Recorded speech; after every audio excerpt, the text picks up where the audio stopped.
Sánchez, y en la parte final quisiera que ustedes hagan las preguntas necesarias que deben aclarar y que debe esto significar ideas muy claras y muy precisas para manejar los casos de emergencias obstétricas en relación a las claves azul y amarilla. Doctor Amadeo Sánchez Góngora, nuevamente nuestro agradecimiento y le dejo a usted en el uso de la palabra. Gracias. Doctor Pedro Mascaro, buenos días. Muchas gracias por la presentación. Excelente la introducción y nuevamente reiterar mi agradecimiento por siempre mantenerme vinculado a la Universidad San Martín de Porres, universidad que se ha constituido en una institución muy importante como casa formadora de profesionales médicos que están muy bien capacitados y sensibilizados en lo que es el tema de la salud pública en nuestro país. Voy a empezar, doctor, esta presentación recordando un momento que yo vivía en mis alumnos. Y precisamente creo que el objetivo de esta clase es que los futuros médicos puedan tener los elementos necesarios para el manejo inmediato, oportuno, la estabilización y la referencia inmediata. Esta es una localidad de nuestro país. No es la casa donde yo tuve que asistir, pero es muy parecida. Yo hacía mi trabajo rural por los años 1993 y venía de las alturas en un caballo muy bonito, cuando en medio del camino me detienen dos jóvenes y me dicen: doctor, por favor, acompáñenos, ayúdenos. Entonces me desviaron del camino porque yo me iba a otro pueblo. Era domingo, ¿no? Era domingo, iba a hacer algunas cosas que no tenían que ver con la profesión médica. Realmente me iba a ir a jugar un partido de fulbito y me detienen y me llevan a una casita como esta. Una casita en la cual lo que predominaba era la penumbra, muy oscuro por dentro, ¿no? Y al ingresar, al asomar solamente por la puerta, vi una mujer sentada sobre una piedra grande, con sus típicas vestimentas, sus polleras, chachando coca la mujer. Hablo de la localidad de Amazonas, en la parte de la sierra.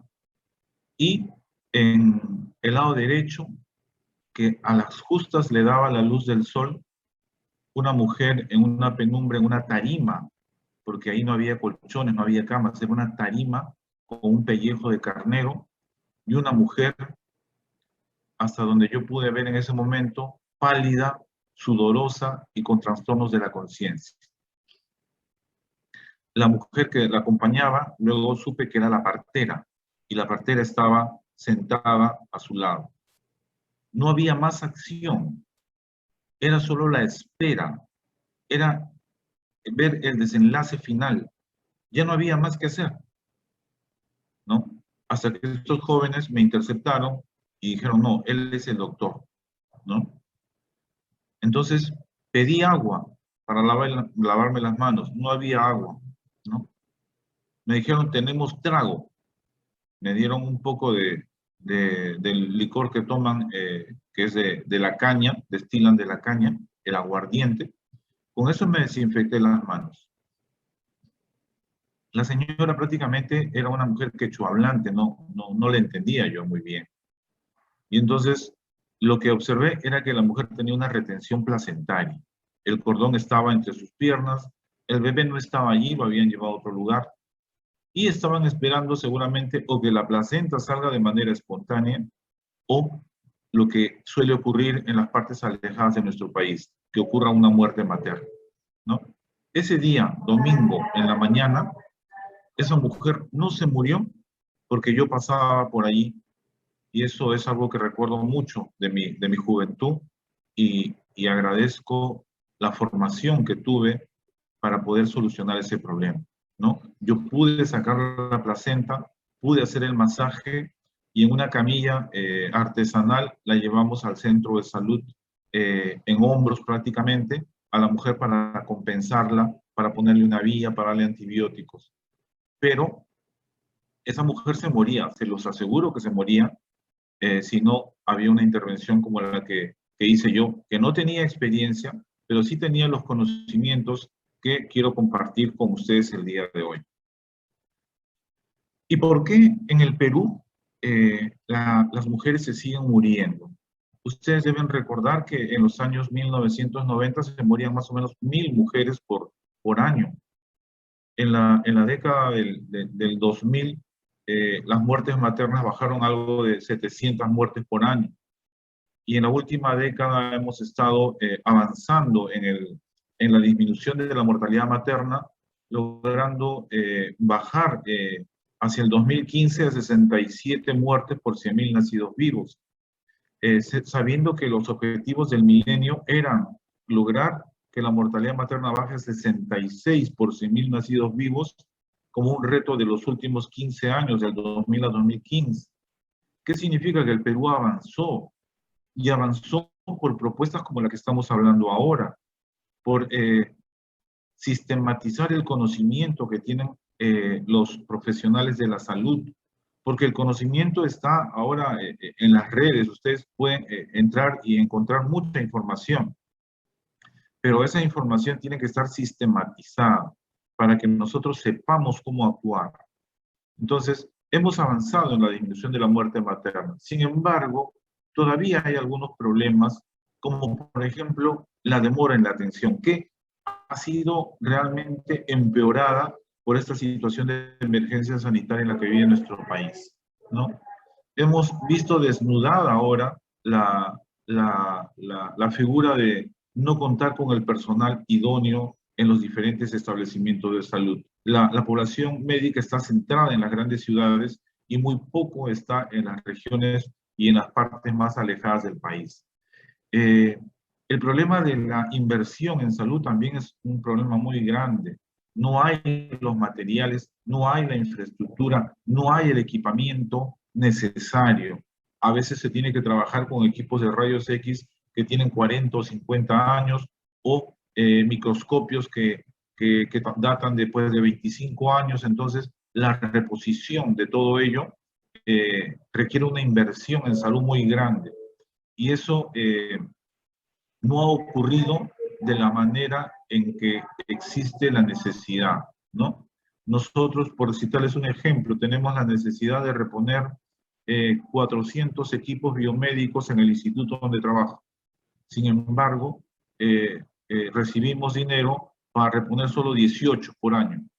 Entonces yo saco la cuenta, si son 18 por año, 400 equipos, en 20 años recién voy a reponer los equipos que hoy necesito reponer, ¿no? Entonces hay una problemática latente, una problemática vigente respecto a la necesidad que tenemos para brindar la atención.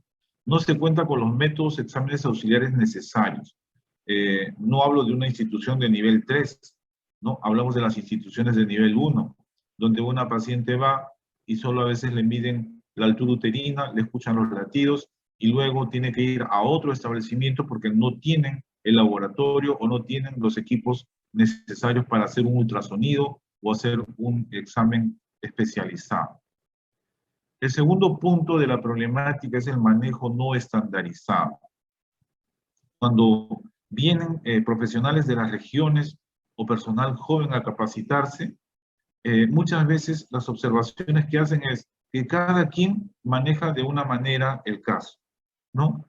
Yo hago el legrado de esta manera, yo hago la aspiración uterina de esta manera, yo opero la cesárea de esta manera, yo hago la histerectomía de esta manera. Entonces, no hay una estandarización y sí existen los protocolos, pero como todo, tiene que haber una organización, una planificación, un direccionamiento y un control. Entonces, si no hay control sobre los procedimientos, cada quien va a hacer lo que realmente desea hacer sin respetar lo que en las instituciones públicas se debe hacer. No hay una secuencia ordenada de las intervenciones. Otro problema es que el paciente y la familia se consideran maltratados. No se les informa de manera sencilla, simple y sobre todo oportuna. Recuerdo mucho, y esto lo voy a comentar más adelante, cómo una mujer llega a la institución para tener su parto, llega y 5 horas después la paciente había fallecido y la familia estaba afuera con la expectativa de que le salgan a decir cómo fue el parto y si todo salió bien, y la paciente estaba fallecida. Entonces, esto lo voy a comentar un poco más adelante. Los manejos inapropiados pueden originar mayor costo de la atención. Lógicamente hay complicaciones que se van a dar en mayor cantidad cuando uno no aplique protocolos, cuando uno no estandarice los manejos. Entonces va a haber estancias prolongadas, va a haber reoperadas, va a haber politransfundidas. Definitivamente eso cuesta mucho en salud. Hace unos días en la prensa salía, ¿no?, negligencia porque se fracturó la clavícula a un bebé, ¿no? Entonces, si imagínense un proceso como un parto que puede llevar a una fractura de clavícula sin mediar una negligencia, puede salir en la prensa. Imagínense las muertes maternas, las complicaciones que hoy en día son denunciadas de manera muy fácil y muy sencilla. Pero lo más grave de todo no es el costo económico, no es el maltrato a la persona, a la familia. Lo más grave termina siendo que muchas de estas mujeres terminan con secuelas graves y muchas de ellas a veces terminan siendo una más de la estadística de la muerte materna o a veces de la muerte neonatal. Entonces, establezcamos estrategias para mejorar el desempeño. Si no hay un manejo estandarizado, trabajemos en estandarizar el manejo. ¿Cómo lo vamos a hacer? Seguramente en la parte de todas las emergencias obstétricas vamos a tener protocolos, pero en el tema de las emergencias obstétricas, propiamente dicho, trabajemos con el tema de las claves. Hay que fortalecer los servicios de emergencia, capacitar de manera permanente al personal, tanto profesional y técnico, porque no solamente es el profesional, es el técnico también que interviene en el manejo de la emergencia. Y lo que siempre se repite y se repite y se vuelve a repetir, el trabajo en equipo, que no debe ser solamente de manera semántica, sino que tiene que ser real, ¿no? Aprender a trabajar en equipo, ¿no? Entonces, nuestro servicio tiene que estar organizado, requiere una inversión, requiere guías de práctica clínica, requiere distribuir las responsabilidades entre el personal de la salud, ¿no? Hace 6 meses yo perdí a mi madre. Mi madre era una mujer con una diabetes avanzada, con insuficiencia renal crónica, en hemodiálisis, tenía Alzheimer avanzado, estaba en la parte terminal de su enfermedad y ya no deglutía, estaba con una sonda, tenía una bomba de infusión para poder alimentarla. Ella no caminaba, había que limpiarla, cambiarla, bañarla, había que llevarla a la hemodiálisis 3 veces por semana, había que trasladarla, etcétera. Entonces, fíjense, solamente para el manejo de una persona, ¿no? Teníamos que organizarnos, ¿no? Había que tener toda una organización. ¿Quién la cambia? ¿Quién la baña? ¿Quién la cuida? ¿Quién le pone la bolsa con los alimentos? ¿Quién le administra los medicamentos? ¿Quién maneja el carro para llevarla a la diálisis? ¿Quién se va a quedar con ella las 3 o 4 horas de diálisis? ¿Quién la regresa? Y entonces, me acuerdo mi papá, que es mayor, tiene 84 años, algún día se molestó y dijo, yo me la voy a vender la casa y me voy a ir a un departamento y me voy a llevar a tu mamá y yo me voy a encargar de todo. Craso error. No podemos pretender, nunca pretender que podemos manejar solos un problema como una emergencia obstétrica. Nunca podemos manejarlo solo. Lo primero que tenemos que tener claro es que esto se maneja en equipo. Y no solamente es, como dice, multidisciplinario. No es multi, no es que yo junto a varias personas y ya que funcione. No funciona. El trabajo es interdisciplinario. Hay que tener una organización donde cada uno tiene un rol y cada uno sabe lo que tiene que hacer. Tenemos que tener la disponibilidad de los materiales, de los medicamentos, tiene que haber un buen sistema de comunicación, transporte, tiene que haber información al familiar. El familiar hoy en día requiere de información, está ávido de información, necesita además un buen trato, no olvidarse del consentimiento informado. Muchas veces somos denunciados, hacemos todo bien, pero a veces no firma el consentimiento informado y eso nos trae problemas. Y finalmente, que en nuestro país multicultural debemos adecuarnos a esas características. Muy importante la comunicación entre los miembros del equipo, que es fundamental para el éxito. El trabajo ordenado y coordinado permite realizar todas las acciones de manera efectiva. ¿Qué son claves? Ya hemos dicho, en la medida de querer estandarizar las intervenciones, nos tenemos que organizar. Y una de ellas es el uso de claves. Son estrategias desarrolladas por el sistema de salud para disminuir la muerte materna, que permitan manejar lo que llamamos la morbilidad materna extrema, o near miss, o las que casi mueren.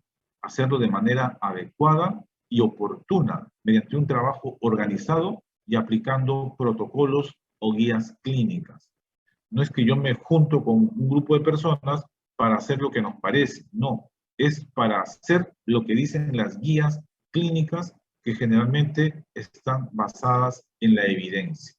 Son tres las claves. Hoy nos vamos a ocupar de la azul y de la amarilla. El Ministerio de Salud es el ente rector en salud en nuestro país, tiene una serie de documentos de gestión que deben ser revisados por las personas que trabajamos en salud con la intención de estandarizar nuestro trabajo. Y esto en los últimos años ha ido progresando de manera muy importante. Hoy es una necesidad que todas las instituciones educativas y las instituciones de salud tengan instituciones o centros de simulación en los cuales podamos contar con los módulos necesarios del manejo de las emergencias obstétricas, ¿no? El doctor Pedro Mascaro y quien habla estuvimos en algún momento en el Instituto de Simulación Médica en Bogotá, donde tienen un edificio moderno de 8 pisos, todas con estaciones de simulación de todas las especialidades de la medicina y de la odontología incluso, ¿no? Entonces, muy importante cómo se maneja el tema de la simulación con mucho respeto, con mucha responsabilidad. Y ahí es que nos damos cuenta, ¿no? Me acuerdo mucho de la experiencia, entramos, más o menos éramos 5 médicos de diferentes países y nos dicen, ya, pasen, la paciente está con una hemorragia, ¿qué van a hacer? Todos éramos especialistas, todos éramos ginecólogos, todos manejamos hemorragia, pero en el momento en que nos ponen ahí con la paciente, no había la organización previa, no había el protocolo, cada uno manejaba en su país de repente de una manera distinta. Y entonces al final, en las conclusiones y en los videos que nos pasaban, veíamos cómo nuestro accionar no era el adecuado, no era ordenado, no había un líder, no había quien dirija, no había quien asuma el rol que se necesitaba en ese momento. Entonces, estos maniquíes o simuladores merecen todo nuestro respeto, toda nuestra consideración, porque nos enseñan a manejar y a poder contribuir con la disminución de las muertes en nuestro país. Vamos a la clave azul. Definición: es un sistema de respuesta rápida frente a un peligro inminente de falla o disfunción orgánica severa durante el embarazo, parto o puerperio como consecuencia de trastornos hipertensivos del embarazo.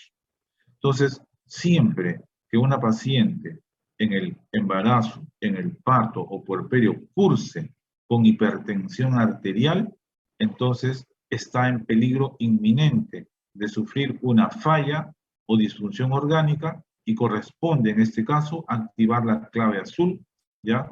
Cuando hay preeclampsia severa, eclampsia o el síndrome HELP, ¿no?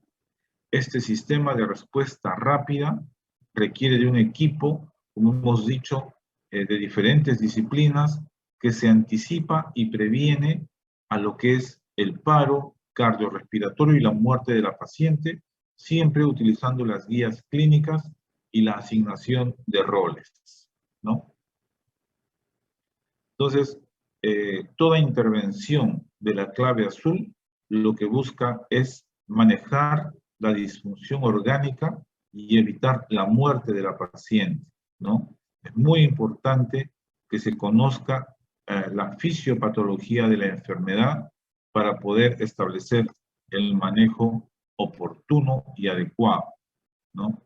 ¿En qué consiste? Es un protocolo que da las indicaciones en orden de prioridad para el manejo inmediato de la preeclampsia severa, inminencia de eclampsia o síndrome HELP, y puede aplicarse desde el nivel primario. ¿Para qué sirve esta clave azul? Permite estabilizar rápidamente a la paciente con preeclampsia severa, inminencia de eclampsia o síndrome HELP antes de ser referida a un establecimiento de mayor nivel.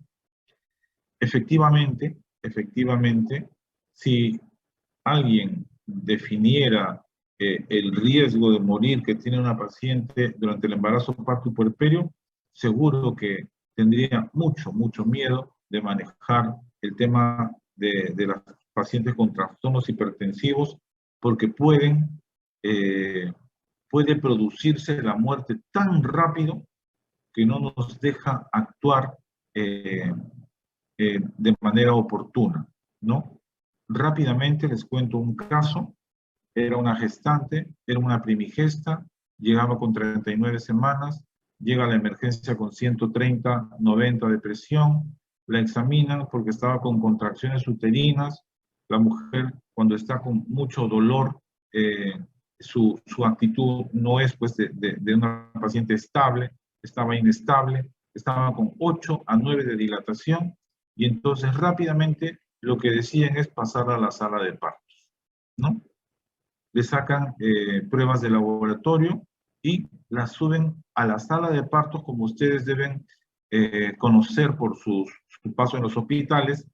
Cuando una paciente pasa en esas condiciones de 8 a 9, le llaman las apuradas, ¿no? Una apurada, ¿no? Porque esa mujer ya pronto va a dar su parto. Entonces la llevan al segundo piso a la sala de partos y llega sin historia clínica, porque el procedimiento administrativo de la historia clínica demora como media hora.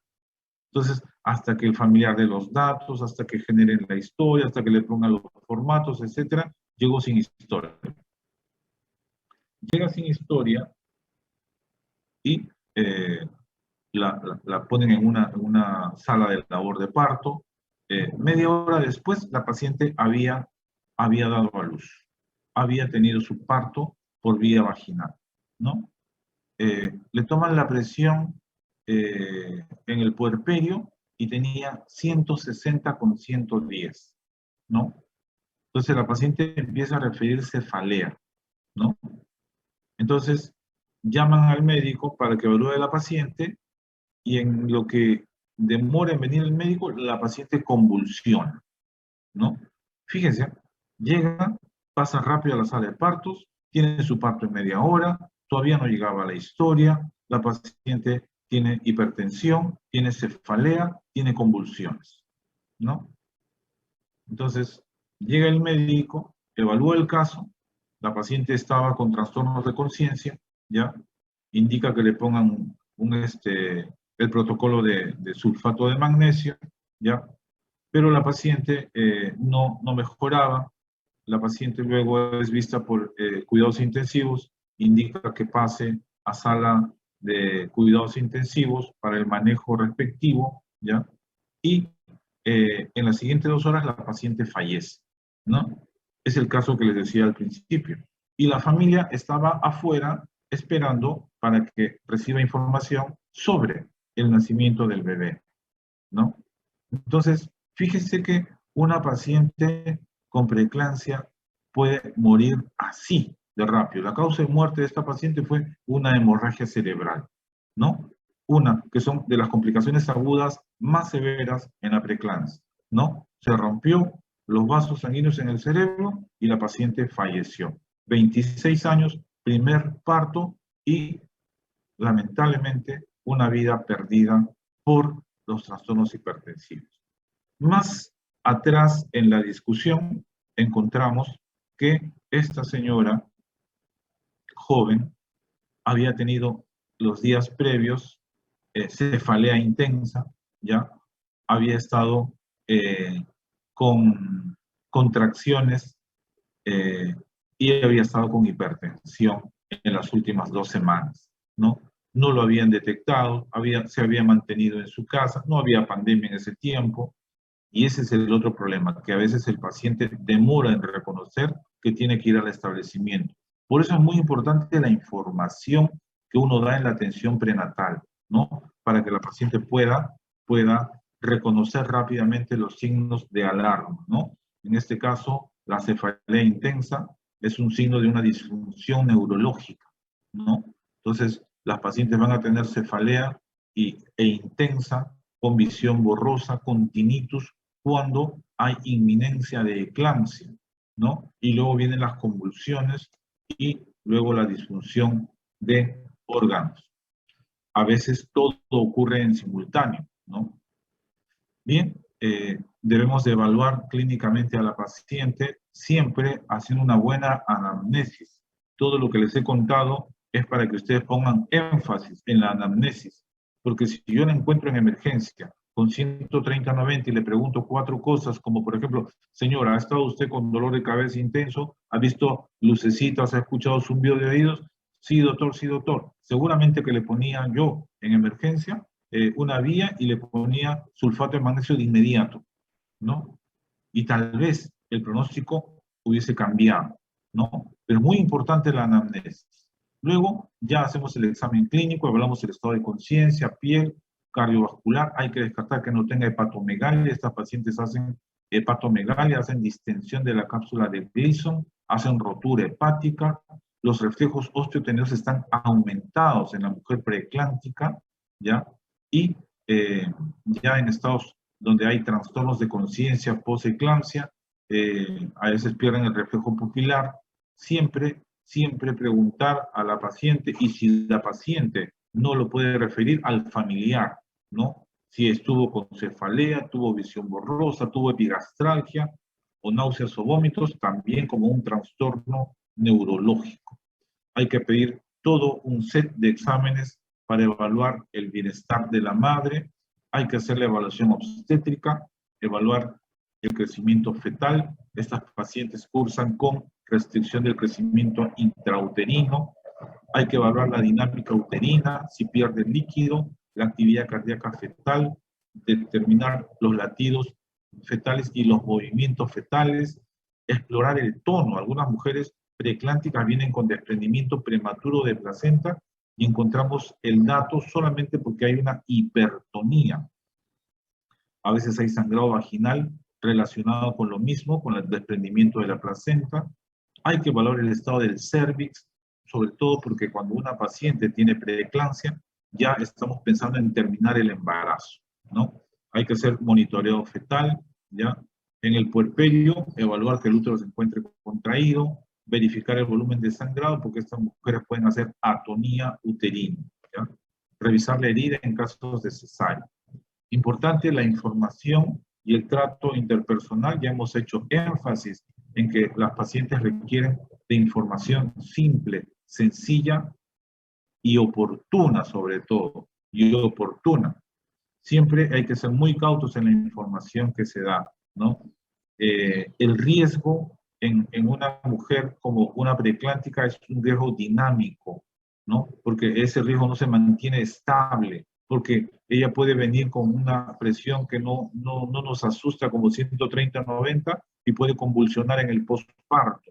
Entonces siempre ser muy cauto en la información que damos a los familiares, ¿no? Nunca olvidar de usar las medidas de bioseguridad y tampoco de la firma del consentimiento informado, sobre todo cuando requieren la prescripción de hemoderivados, ¿no? Algunas medidas de soporte, la paciente en decúbito lateral izquierdo es la mejor posición para la paciente.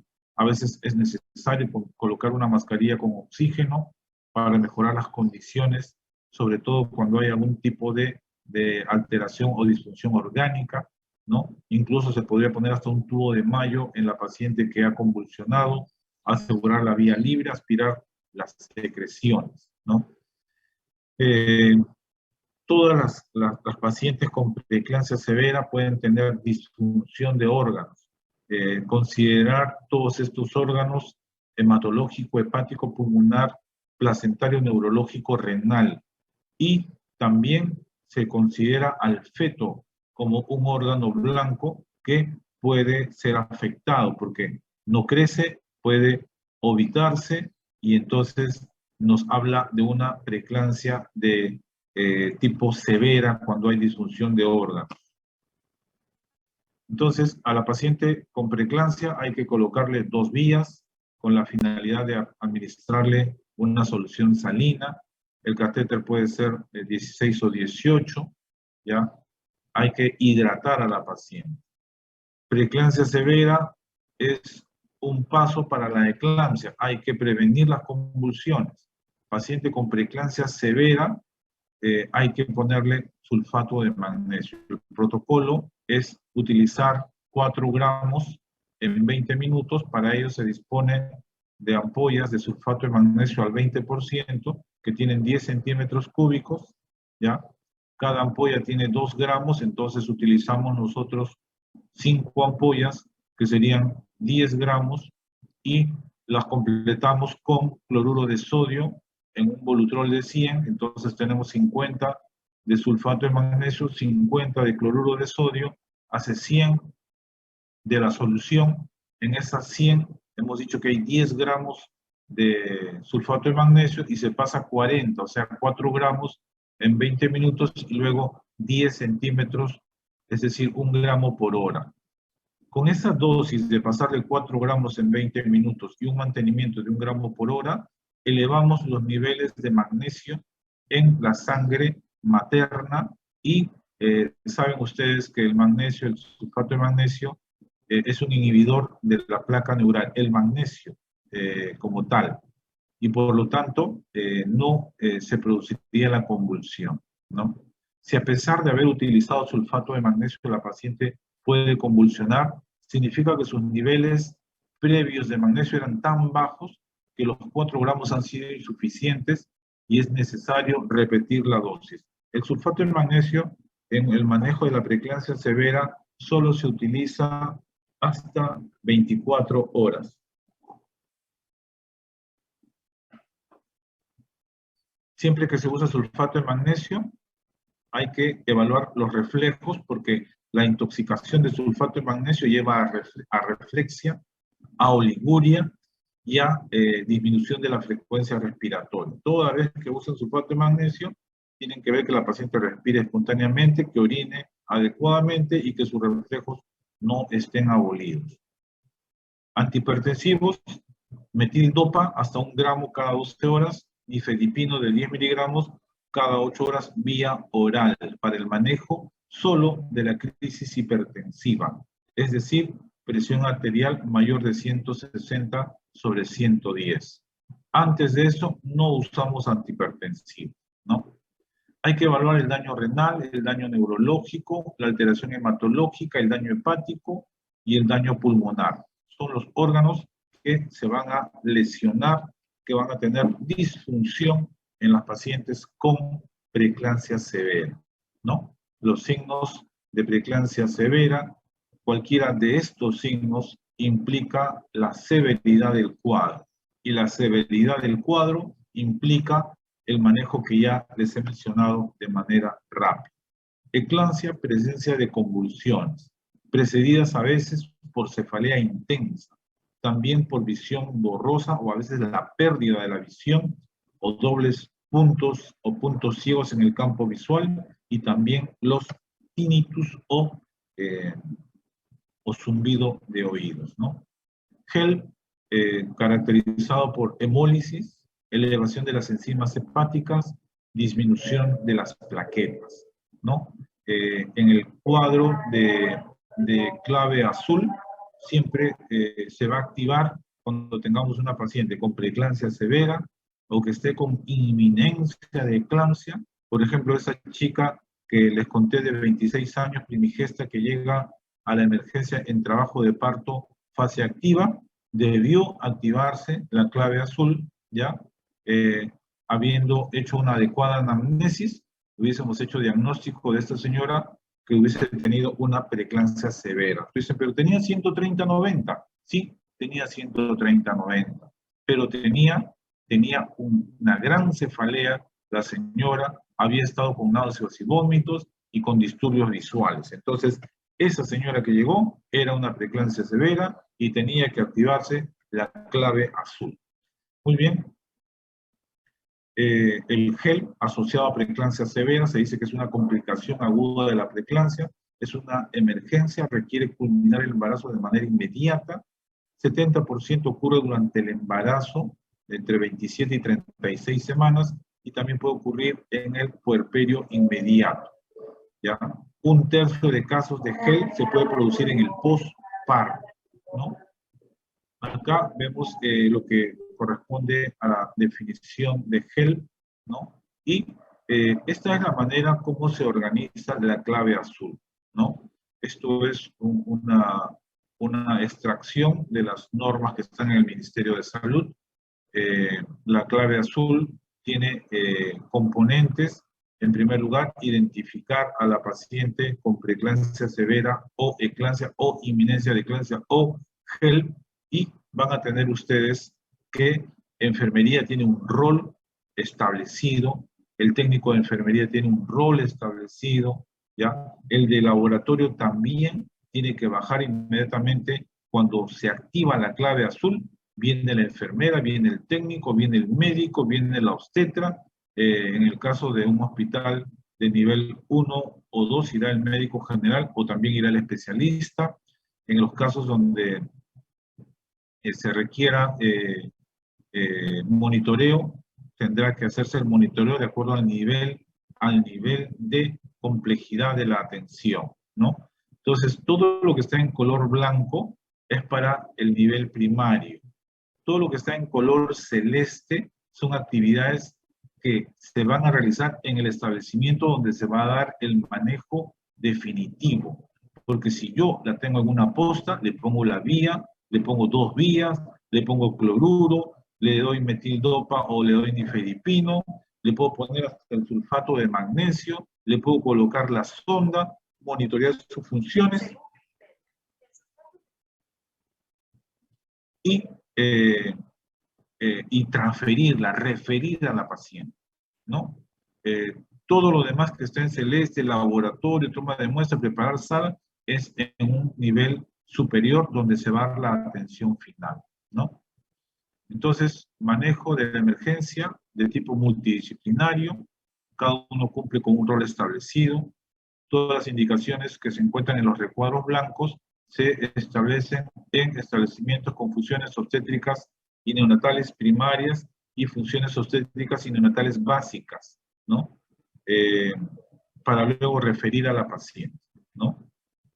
Entonces, alguien tiene que activar la clave azul, el primero que detecta a la paciente en decúbito lateral, 2 vías, vía respiratoria, aspirar secreciones, sonda Foley, cada quien va a ir haciendo su rol.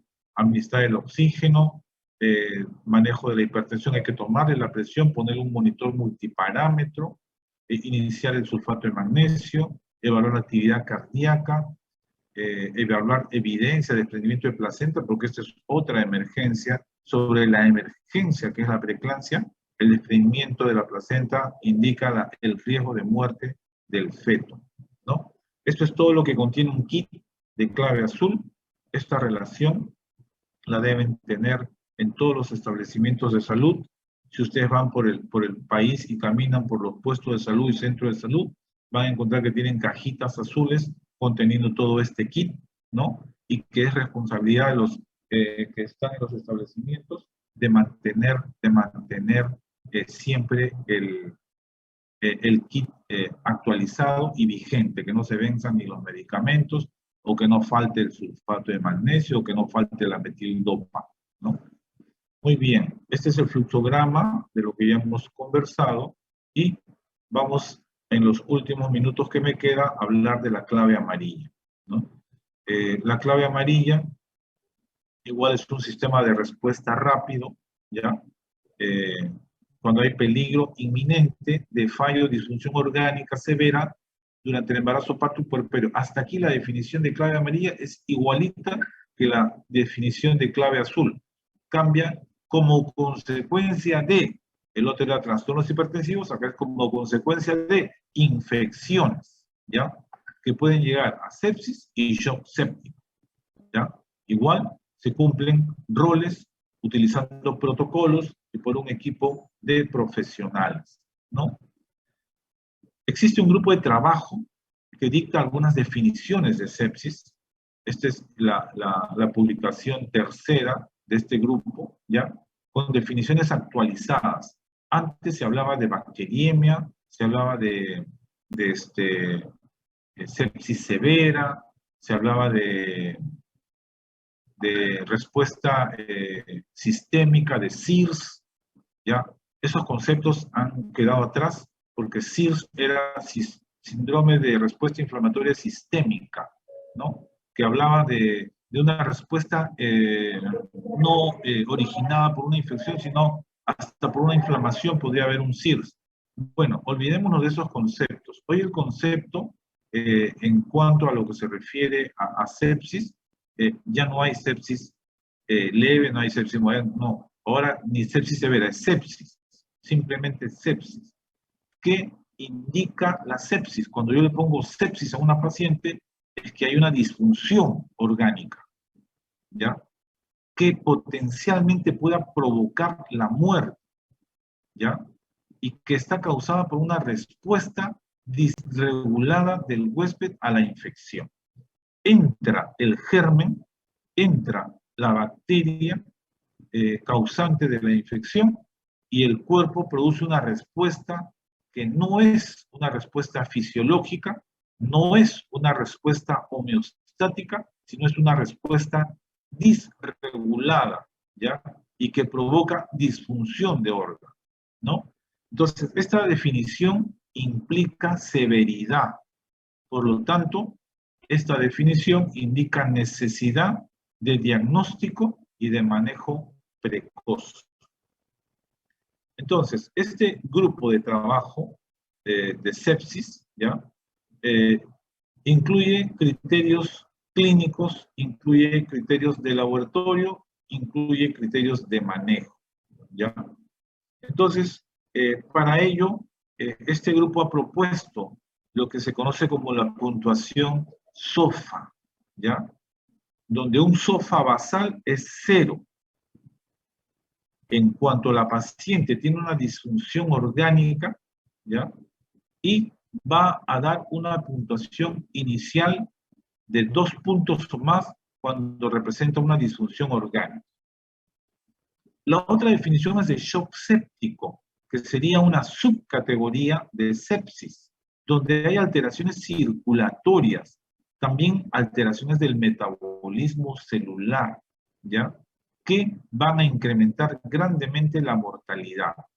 Se proponen criterios, ¿ya? Y la mejor definición termina siendo una paciente con una infección que cursa con hipotensión, que requiere vasopresores. No solamente una paciente hipotensa, no, requiere vasopresores para mantener una presión arterial media en 65 milímetros de mercurio y un nivel de lactato sérico menor de 2 milimoles. Entonces, fíjense que acá necesitamos, por un lado, el laboratorio para evaluar el lactato y necesitamos el manejo o el diagnóstico clínico, ¿no?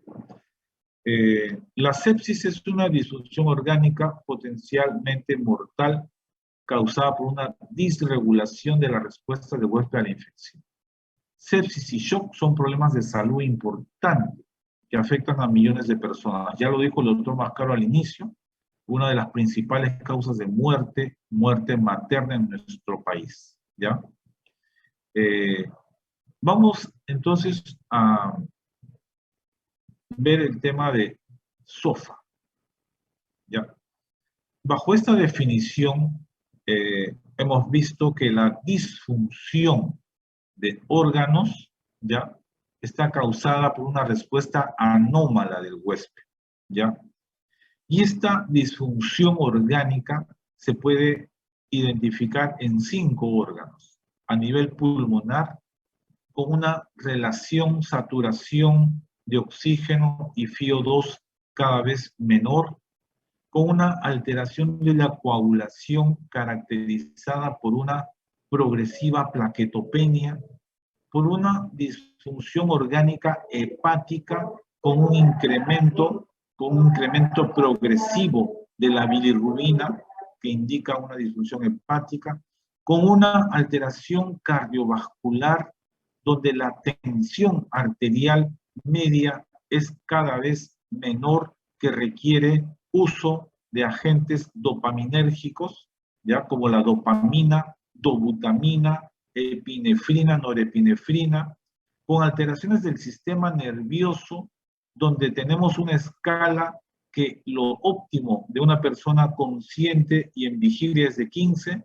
y que progresivamente va entrando en una alteración de la conciencia con somnolencia, estupor, sopor y coma, con una alteración renal, ¿no?, donde va a haber una creatinina en acúmulo progresivo a nivel sérico, llegando a valores por encima de 5 miligramos por decilitro. Entonces, esta escala de puntuación SOFA va a incluir estas áreas donde se ha producido la disfunción orgánica. Y el valor de 0 se aplica para la persona que no tiene ninguna alteración. Entonces, plaquetas normales, más de 150.000, bilirrubina normal, menor total de 1.2, una presión arterial media mayor 70 siempre es normal, sistema de Glasgow 15 normal y la creatinina menor de 1.2. Luego, la puntuación 1, 2, 3 y 4 se aplica cuando ya empieza a haber disfunción, ¿no? Una presión arterial media baja, plaquetas debajo de 150.000 por encima de 100.000, la bilirrubina que puede aumentar hasta 1.9, el Glasgow que ya está en 13, 14, aumento de la bilirrubina. Entonces, acá están los parámetros del Glasgow, solo para que recuerden, ¿no? A nivel ocular son 4 puntos, a nivel del habla son 5 puntos, van 9, y a nivel de la actividad motora son 6 puntos, lo que hace los 15 puntos del Glasgow. Esto, más o menos para resumir, ¿no? Hemos dicho que son 6 órganos que están incluidos en la escala SOFA: respiración, coagulación, hígado, cardiovascular, sistema nervioso, renal. Entonces, acá tenemos esos 6 parámetros de disfunción orgánica para que nosotros podamos tener un criterio de riesgo, ¿ya? Y criterio de manejo de sepsis. Tenemos que tener evidencia de una infección, más, dice, 2 o más de órganos que están en disfunción, ¿no? Que haya falla orgánica, ¿ya? De 2 o más. Entonces, de estos 6, con 2 o más, yo digo que la paciente tiene criterios clínicos de sepsis, ¿ya? Pero aquí estamos utilizando criterios clínicos, ¿ya? Y estamos utilizando también criterios de laboratorio, ¿no? Entonces, SOFA requiere de criterios clínicos y criterios laboratoriales, pero con más de 2 ya tenemos criterios clínicos de sepsis. Fíjense que un score SOFA de 0 a 6, ¿ya? La mortalidad de esos casos no sobrepasa el 10%. Y cómo, de acuerdo a cómo va aumentando la puntuación de SOFA, la mortalidad es mayor. Entonces, SOFA es una escala de puntuación que nos va a decir si hay criterios de sepsis clínica y además nos va a dar un pronóstico de mortalidad dependiendo de la puntuación, lógicamente, la que depende de la disfunción orgánica. Pero como tenemos nosotros a veces dificultad con el tema laboratorial, también ha salido lo que se llama el Q-SOFA, ¿ya?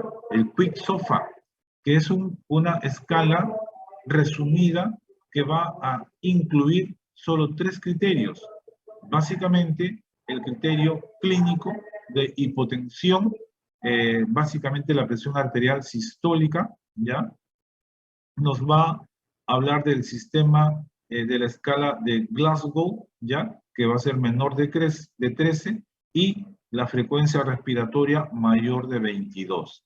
Entonces, estas pacientes que tienen criterios de Quick SOFA alterados van a tener que tener un manejo en la UCI, un manejo intensivo y una aplicación de los protocolos con la finalidad de disminuir la muerte materna, ¿no? Entonces, la alteración del estatus mental con un Glasgow menor de 15, una taquimia mayor de 22 y una presión sistólica menor de 100, ¿no? De estos 3 puntos que estoy refiriendo, si la paciente tiene ninguno o tiene uno, entonces no significa alto riesgo y se continúa con el manejo apropiado para el caso. Si la paciente tiene alteración del estado mental y taquimia, o taquimia e hipotensión, o hipotensión y alteración mental, entonces 2 o los 3 puntos, alto riesgo de muerte de esta paciente y hay evidencia clínica de disfunción orgánica, ¿no?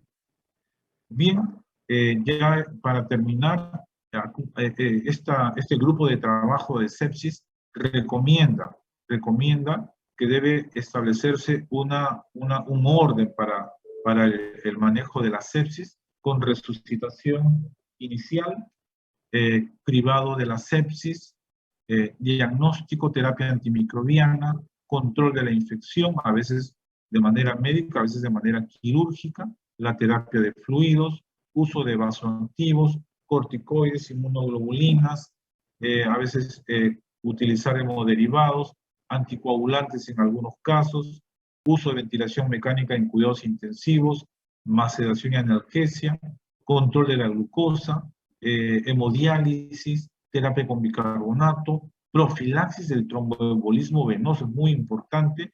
En nuestro país, pocas instituciones creo que hacen profilaxis. Es un protocolo que debe existir en todo establecimiento de salud que maneja a gestantes, porque hay un gran riesgo de tromboembolismo durante el embarazo. Profilaxis de la úlcera de estrés en pacientes hospitalizadas, ver la nutrición y los objetivos de la hospitalización, ¿no? Este es un paquete resumido de todo lo que he dicho, ¿no? Primero, medir el nivel de lactato de sangre, ¿ya? Un nivel alto de lactato puede indicar que los tejidos no están recibiendo suficiente oxígeno, ¿ya? Estamos hablando de hipoxia tisular, que era lo que antes definía el shock séptico, ¿ya?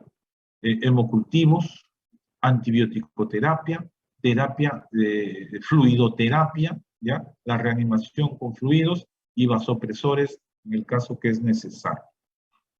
Entonces, en la clave amarilla hay que activar la clave cuando hay criterios clínicos de sepsis o cuando hay un score de SOFA que indique 2 o más compromisos de órganos, debe activarse la clave. En el minuto 0, cuando se activa la clave por el médico coordinador del equipo, se establecen la serie de acciones a llevar a cabo dentro de los límites de tiempo con el fin de mejorar el pronóstico del paciente. La clave amarilla será activada cuando el médico coordinador diagnostica sospecha de sepsis según los criterios de Quick SOFA, que esto es criterios clínicos, como he mencionado, ¿no? Evaluación clínica inicial en la primera hora, aplicando el score de SOFA. A toda paciente que le vamos a dar intervención, tenemos que aplicarle el score, ¿no? El personal debe hacer la valoración clínica inicial de la paciente, anamnesis, exploración física por sistemas, toma de constantes, vitales, revisión de la historia clínica, con énfasis en la aparición del shock séptico. Edad, ver si tienen dispositivos intravasculares, sondas vesicales, en caso de pacientes oncológicas, mejorar el tratamiento activo, en inmunodeprimidas. Todas estas son grupos de mayor riesgo para sepsis. Esto también extraído del Ministerio de Salud, de las guías clínicas, ¿no? Ya hemos dicho, todo lo que está en blanco se hace en el primer nivel, todo lo que está en celeste se hace en los establecimientos donde se vaya a dar el manejo definitivo, ¿no? Los cultivos, el laboratorio en general, otras muestras donde se vaya a realizar el manejo definitivo, ¿no? Medir presión venosa central, intervenciones quirúrgicas, uso de inotrópicos, corticoides, diuréticos, manejo de UCI en el establecimiento de más alta complejidad para manejar estos casos, ¿no? El manejo de la emergencia es multidisciplinario, igual que en el caso de la clave azul, cada uno tiene establecido su rol, ¿no? Paciente que ingresa a un establecimiento con una infección, se activa la clave amarilla, se maneja según protocolo. Si existe capacidad resolutiva, se va a manejar en ese establecimiento, y si no, se prepara todo para estabilizar al paciente y referirlo, ¿no? Muy bien. Este es el kit de clave amarilla. También hay oxitóxicos, ¿no? Hay antipiréticos, hay diuréticos, sonda, antibióticos, los más básicos de inicio, AMPI, Gentaclinda, ¿no? Pero ya cuando sea la terapia definitiva, seguramente que los antibióticos que se usan serán los que estén en el protocolo.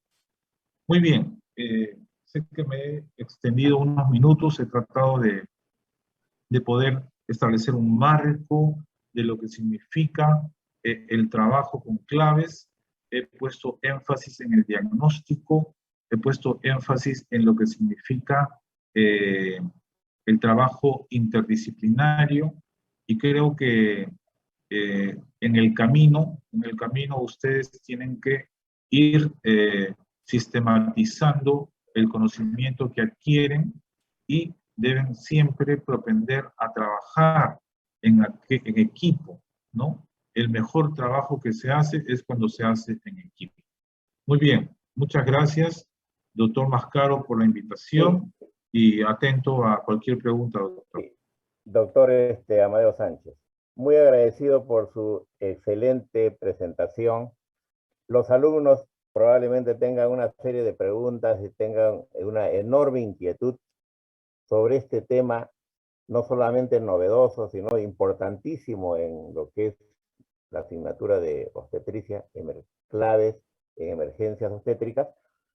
Lamentablemente el tiempo acá nos traiciona porque tienen ellos otras actividades que cumplir, y vamos con mucha pena a omitir la parte que corresponde a las preguntas. Los otros profesores están esperando, me han informado, y